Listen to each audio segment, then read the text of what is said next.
Hey, y'all, and welcome back to the podcast. And today I am not going to hold your hand when I say this, but it's time to get your butt up off that floor crying because everything is figureoutable. Now, what am I talking about? Obviously, all of us have had a time, right, whether it's the bed that we can't get out of, the floor we can't get up off of, the couch that we just keep taking naps on. Like, we've all had that moment. And that could be, because life is lifing, or you generally just don't feel like it. I get that.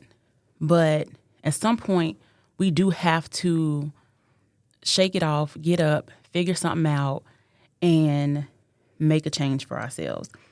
And why am I talking about this today? Because I'm talking to myself as much as I'm talking to y'all today. Like, it has been a hard few weeks. Like, I started grad school, and my health has been, in a sense, a state of recovery for a while. And obviously, I have kids and things like that, like everybody else does. And honestly, the state of the world is pretty exhausting. All right, like, we hear just something crazy on the news, on social media every day, or even multiple times a day, and it's extremely draining. And I found myself this week in particular just feeling like, man, I just don't got it. Like, I'm too tired to even engage. I have no more capacity. The burnout, I can just feel it, starting to rise up. And sometimes you really need to remind yourself of the tools that you have in your toolbox. Like, none of us have survived this far without having some tools for resiliency and survival. So I think I needed to lock in for myself and just tell myself that same thing. So when I say everything is figureoutable, that is actually something that I've been saying for a very long time. It's something I say to my kids all the time. It's something that I use as almost like a personal mantra to propel myself forward and remind myself that I have agency over any situation that occurs in my life. And that terminology didn't start with me. I actually heard Marie Forleo say it probably, I don't even know at this point, 20 years ago, 15 years ago, something like that. And it really did stick with me because I think I absolutely regard myself as someone who is very capable, resilient, and creative. And because I regard myself in such a way, when she first said that, I was like, okay. Also, I think I'm just one of those people who's like, kind of like, all the Kanye fans. Like, we love a person who makes up a word. So when she said figureoutable, I was like, I get it. Like, and I think my son has said one time before, like, isn't it a word if we all just understand what it means? Like, if you understand what I was trying to say, then it's a word. So I think that's probably, too, why it stood out to me. But the key distinction, I think, is not that it's just like this weird space of like fantasy or delusion, because I know we're all, we can hear like a lot about that on social media, or like this wave of like, let's be Delulu until it's true Lulu. And being a Pisces, I can ride for the Delulu for sure. But it's not about being delusional about things working out in your favor until they do. It's about clocking in with yourself that you know that you're capable of pretty much overcoming the majority of situations, that you know that you are a creative problem solver. And because you are a creative problem solver, you have the capacity to come up with something that you may not have the answer to at all, but at the very least you can make the next plausible step, like something that really does make a difference, so you can start turning the ship of, challenging situations around. One of the first things for me is to get calm. You got to get calm before you can get creative. Anxiety is a huge thing for me. And I think a lot of people, like, as soon as the world starts like closing in on you and like life starts lifing, anxiety can start taking over. So like step one that I always have to remind myself when I feel myself ramping up and becoming overwhelmed is really that I have to get calm first. I can't start trying to solve the problem in a state of stress and overwhelm, because anxiety is a liar. Like, anxiety is a fear-based reaction and emotion, right? So fear in and of itself is a liar. It's an exaggerator. So it'll tell you that the monster is bigger. It'll tell you that the situation is scarier. And fear is not necessarily in totality bad. Fear is designed to protect us. So it's like our internal warning system to say that, hey, pay attention to that. Hey, I don't know if that's, a good place for us to go or a thing for us to do, or maybe we shouldn't eat that. So it has its purpose, but when it's in overdrive, it becomes like this anxiety, and you shouldn't let fear ever take the driver's seat. It's kind of like if any of us have watched the movie Inside Out, like with our kids or even by yourself. Like, you don't want fear to be at the control because it is not the right driver. And that's what happens when you're overcome with anxiety. Anxiety over-exaggerates everything. It's that friend who is always, kind of oversaucing the story. And you like, girl, that is not even what happened. I was there too. That's what anxiety is. Anxiety is that friend that be telling extra parts of the story that didn't happen. So you have to get calm so that you can tell anxiety, hey, bro, like, you're doing too much. And once you get to that place, then you can have a little bit more clarity so that you can get to that creative state to start overcoming whatever it is that the issue that you're facing. But until then, you're not going to be able to do that. And I think that can look different for different people. Sometimes it literally is just like pausing, like telling everybody, like, shut up, like, I need a minute, or stepping away from the situation physically, just taking that pause. Some people is sitting still. Some people is literally, meditating, or just taking time to breathe. It really just depends on your particular personality. For me, I love to take a walk or go sit by the lake or just sit in my car or go for a drive. Like, it's different for everybody. But that step of bringing your body down, bringing your nervous system down is non-negotiable, because you cannot work effectively in that state. You're just not. You're going to keep operating out of fear, and you're going to keep making those like fight or flight decisions instead of the ones that you really need to move the needle on whatever it is that's causing you like the deep stress or overwhelm. So I'm going to tell y'all something that I do, and like it might help you. I do what I call worst case scenario analysis. And it's just something I have always done because I call it like getting the monster from under the bed, or like exposure therapy. You know how like when people are like afraid of heights, somebody will take them somewhere, tall or whatever. Or if you're afraid of snakes, then they'll be like, okay, well, conquer your fear by like putting a snake around your neck. This is the same thing with like anxiety-based overwhelm. I create a sense of exposure therapy for myself by doing a worst-case scenario analysis. So whatever it is, I don't care if it's finances, I don't care if it's health, relationships, whatever it is that's causing me a sense of stress and overwhelm at the time, I literally will get a piece of paper and a pen, and I will write down, like, if this all goes to hell, what is the worst-case scenario? And by doing that, I deliberately ask myself, like, if this happened, could I survive it? And the answer is almost always yes. And I think what's even more important than the answer is almost always yes is that it rarely happens. But like I said, anxiety is a liar and an exaggerator. So we are operating from this like survival space, like the worst case scenario is like right around the corner, like it's breathing down our neck, when usually the worst case isn't going to happen, or it doesn't manifest the way we are afraid it's going to manifest. But we're living in the world, we're carrying that stress and overwhelm like it's going to happen. And doing that worst case scenario analysis essentially lets you pre-plan for, you know what, I probably got this. So if you just jump ahead, not for like where you are now, like, okay, I lost my job. Like, let's just go, use that as an example, because I know we talked about that last week on the pod. And then, a lot of people are dealing with that right now. So you're like, I lost my job.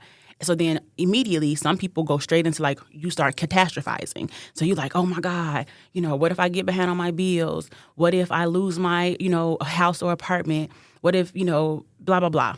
all these things. Because, these are real life things that could happen.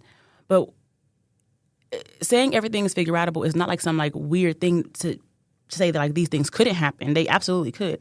But it's preparing yourself for the reality that you can handle most things, right? It gives yourself this agency back and it removes helplessness. So we're going to play that out. And then you write down, okay, so if I did lose this apartment, what would I do? It's not about like, how do I feel? Because obviously all of it feels bad. If we're already in a state of overwhelm, it's probably a negative situation that has triggered that. But it's like, okay, what would I do? I'm not helpless. The world is not crumbling down. Like, what would I do if that really was going to happen? And then you can start planning for it. You can say, okay, well, I'm going to go, crash on my buddy's couch for a little bit. I'm going to stay with my parents. I'm going to, go to a homeless shelter. I'm going to do whatever the case may be. And the reality is you make yourself proactive instead of reactive. And you can write all that down. Now, obviously, we hope none of that happens. But you can start creating this plan that's less scary, right? Because what we're always afraid of is the unknown. So then you just start writing it down. And you say, okay, this is what I'm going to do. And even if you got to go as far as looking up the homeless shelters in your neighborhood, the ones that's going to keep your kids in the same school district, the ones that accept, whatever, women and children, families, single folks, whatever the case may be, go all the way through it if that's what you need to do to bring your nervous system down. Like the monster under the bed is not as big and scary as you think it is, because people deal with situations that you're afraid to deal with every single day, and they survive. So you can survive it too. You are not weaker. You are not less capable. So that is the whole point of that exercise, is that it doesn't mean that the thing won't happen, but it prepares you in a way to answer that question, like, if this did happen, could I survive it? And you're like, yeah, actually I could. Obviously, I don't want that to happen. I'm going to do everything in my power to prevent it from happening. But you know what? That actually don't sound like the end of the world. I could handle that for a small period of time while I get myself back on my feet. I would survive that if that is my worst case scenario. And it removes that fear by exposing yourself to the thing that we think is going to like destroy us. And, that certainly is what helps me. And I hope, you can employ that to fight back your anxiety if that's something that you deal with when you start to feel boxed in by situations and you start feeling like, dang, I don't know what to do. So the whole point of the conversation around everything is figureoutable is absolutely not to have like toxic positivity. I actually can't stand that. And it happens a lot in faith-based conversations and things like that, where I think it actually increases a sense of helplessness because you're giving away your agency to do something about your situation to someone or something else, instead of taking ownership of your own life, your own story, your own trajectory. You're just saying like, I don't know, like, I'm just going to throw my hands up and hope for the best. I'm just going to wait. And I reject toxic positivity, just being like, it's all going to work out. It's, whatever. That's not what I'm saying when I say everything is figureoutable. What I'm saying is that you have the power to overcome anything. It removes helplessness because that's passive. And it says that even choosing some action is better than no action. Even a small step, one step forward in the direction of what it is that you're trying to accomplish or you're trying to overcome is better than just staying stagnant and throwing your hands up in the air and saying you can't do anything. And it will create a sense of empowerment. It'll make you feel reoriented and not feeling like you don't have any way out. It starts to give you more confidence and self-assuredness. And you also become more confident in yourself. Like you create a habit and you're starting to build a muscle to trust yourself. Like, you know what? I got this. I got me. I have my family. And as you work that muscle each time that you had this crazy thing that you were afraid of, and then you decided to do this one small thing that then leads to another small thing, you really start to show yourself, life is not going to defeat me. Like, because at the end of the day, like, being a human is hard. Being an adult is hard. Like, adulting sucks. But you have to build that muscle toward living the life that you want to live, toward overcoming the hurdles and the challenges that pretty much everybody is going to have to endure in one way or another. And you become so much more confident in yourself, and you believe in yourself, and you trust yourself even more as you move through this kind of ideology and these behaviors. And when I say get your butt up off that floor, because it's time to do something because everything is figureoutable, I want to be clear. Crying is allowed. Okay, crying is allowed. Like, have you ever heard that saying? Like, when life comes at you, are you gonna cry about it, or are you gonna do something about it? And every time I've seen that, on like TikTok or on a meme or something, my response is always, "Girl, I'm gonna do both." Like, I'm human. I'm a person, and you're allowed to feel it. Like, you're allowed to acknowledge that life be lifing, okay? So I want to make sure that you guys understand that what I'm saying is, like, this is not a call to be numb or to thug it out or to suppress your feelings and to, like, pretend like ish ain't happening to you. Like, that's not what I'm saying. But what I'm saying is that you get an opportunity to do both. Like, it's okay to cry. It's okay to feel the feelings. It's okay to be disappointed, frustrated, angry, pissed off. Like, why is this happening? Why didn't this work out? I gave this my all. I put everything I had into it. I invested my money. I gave it all to that job, that relationship. I do everything right with my health. Why am I sick? All of that stuff is fair and human and expected. You should fully express your feelings about the situation. What I'm saying is staying down is not required.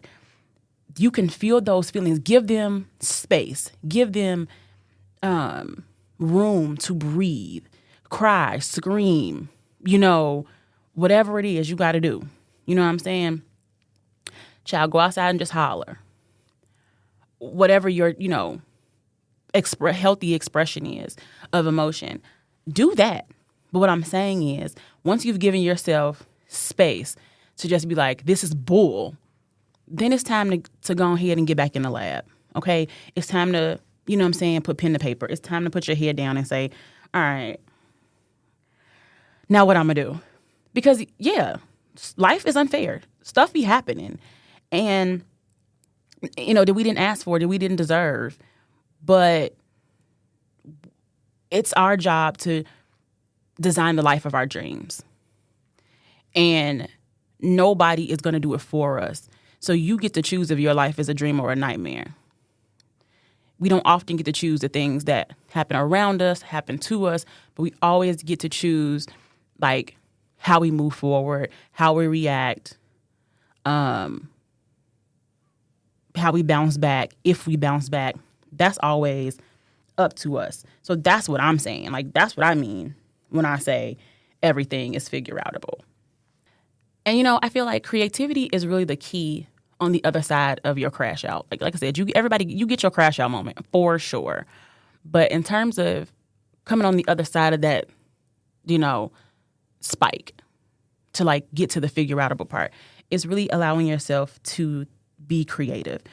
And I'll give y'all an example. You know how when you're watching, like, American Ninja Warrior or something, or, like, I don't know if y'all seen those TikToks, or where, like, the babies, they'll put, like, saran wrap or something over a doorway, and then, like, the babies have to try to figure out how to get through the doorway. They're so confused. And some of the babies stay on the other side, and they just look confused. Some of the babies, like, sit down and say, F it, like, I guess I'm stuck on this side. Some of the babies just start crying and screaming, like, bro, how did this happen? Like, who locked me in here? And then there's inevitably always one or two babies that crawl under the saran wrap because they leave a gap at the top and the bottom of the saran wrap. And inevitably there's a baby who, after they sit there for a while and they're confused and they're like, what the heck is going on? They inevitably crawl under the saran wrap and they're on the other side and they get to, like, whatever they have on the other side, like baby bottles or snacks or whatever. And when we're always watching that kind of stuff from the outside in, it's so easy to, like, scream at the screen and be like, just go under it, just go around it, go that way, because it's not you, right? It's not your business. It's not your marriage. It's not your kids. It's not your finances. It's not your job. It's not your health. You don't have to decide between surgeries. It's not your mama, that you decide to put in a nursing home. So it's real easy to yell the solution or the creative, obstacle answer to someone else. The reason it's not easy for you is because it's your real life. And what did I say before? Anxiety is a liar and an exaggerator. So when it's your life, you feel trapped behind that proverbial saran wrap. You're like the baby that starts screaming, hollering, and crying, like, bro, let me out. Like, how did I get over here? What's going on? Or some of us are like the baby who just sit the freak down and just be like, well, girl, I live over here now. I guess I'm never going back in the kitchen. Some people really do throw their hands up and be like, girl, this is it for me. I'm never eating again. And then obviously there's all the babies end up following the baby who goes under. That usually happens as well. So I guess I should say, let me be the baby. Let me be the baby who y'all watch walk under the saran wrap. And I want y'all to take what I'm saying, at least, that I say I use some of my tools in my little toolbox to try to overcome freaking anxiety and use some of those to help you when you feel like you're boxed in. But like I said, it's so much easier to watch other people and tell them what they should do, but we feel so overwhelmed when it's our own life. But creativity opens options when logic gets blocked, because none of us can think straight when we're overwhelmed. None of us can think straight when anxiety is at a super high. But so that's why we got to get calm. We got to get clear, and then we can start coming up with ideas about, dang, okay, I know, I think I got an idea. Or you can start spitballing, or you can start, talking with your partner about maybe something you can do, or with your family, or with your friend group, or, whatever your support system is. And then I would also say, when there's no obvious path, sometimes you got to create one. So I've never seen one with the TikTok videos, but there's obviously an option that a baby could choose to just poke a hole right in the saran wrap. They're not that strong, but in theory, they could bust right through that daggone saran wrap. And I think that's a metaphor for life. Sometimes there is no obvious answer, and you have to then decide to create a brand new way out of a situation. That it may seem crazy, it may seem novel because you've not seen anybody else do it, but just because you haven't seen them do it don't mean you can't do it. And I think that's an important thing to remember. I think I've experienced that a lot in my life, and so many of my close friends are like that. I'm super proud of them, because so many of us came from backgrounds where we didn't see anything that we wanted in our life necessarily modeled for us. So the things that we've done, or things we've had, or experiences, or careers, or relationships, or marriages, we had to come up with creative paths through the obstacle to get to it for ourselves, because we didn't see anybody do it. And that's not, unique. A lot of us have lives like that. And I want you to just think about applying that to every obstacle that shows up for you. If you've done it once, you can do it again. And if you can't go under the saran wrap, you can just bust through that sucker. You know what I mean? You can make a hole, stick your hand through it, unlock the door from the other side, whatever you got to do. But you don't have to resign to being stuck. Is really the point that I'm making.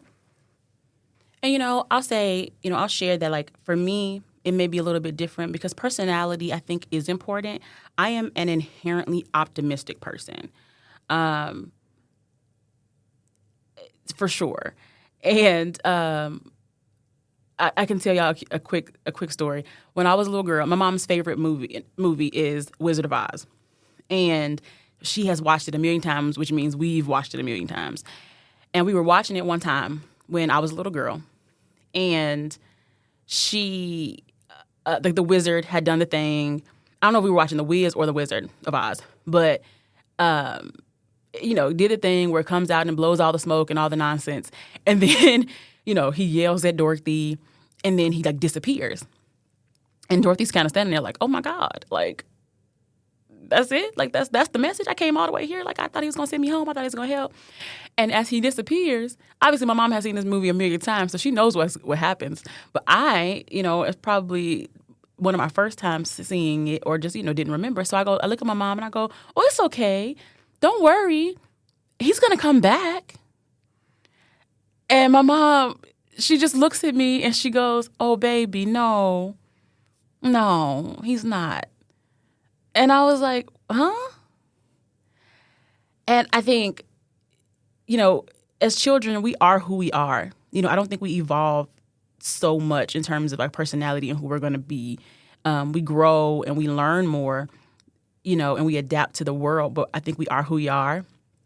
And that sense of optimism is who I have been my whole life. And I think it has driven a lot of my accomplishments in my life, is because I do see the glass as majority half full, even with all the hardships that I faced in my life. I think because I tend to believe that overall everything's going to work out for my good, I have the ability to, make manifest the things that I want in my life, because I just, I genuinely believe, like, oh, he's going to come back. Like, things going to work out for her.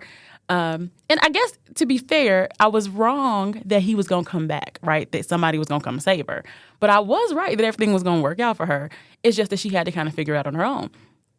So that's just such an interesting perspective now that I'm an adult person, because I still feel the same way. Is that, like, you got it. You can figure it out. And truly in my life, very little luck has been involved with my personal successes and achievements. It's been mostly work. You know what I mean? Like, I am someone who absolutely is spiritual, so I believe that I've been blessed for sure. But it's work. Not a lot of serendipity has been involved. I have put in the work to accomplish anything anyone can perceptively feel like I have or have experienced, because I really do take it personally to take things into my own hands and make, things happen for myself and overcome challenges as they come to me. So I think I'll just end today by saying something that I've heard before. It's not an original thought on my behalf, but whether you think you can or whether you think you can't, you're right. So why not believe in yourself? Why not choose optimism? Why not choose to believe that you got what it takes to be who you want to be, get what you want to get, have what you want to have, live the life that you want and deserve? Because your brain is your most powerful muscle, and if you start there and you train that muscle to believe that you can overcome pretty much any challenge that you face, I believe that 9 times out of 10, you're going to be able to come up with something. So that's all I got for y'all this week. I hope that helps, because it's certainly going to help me get me out of my funk, make me sit down and write my list of worst case scenarios, and start feeling better. Get out of that overwhelm. We're going to crash out and then we're going to figure it out. All right, y'all. I'll holler at y'all later. Bye.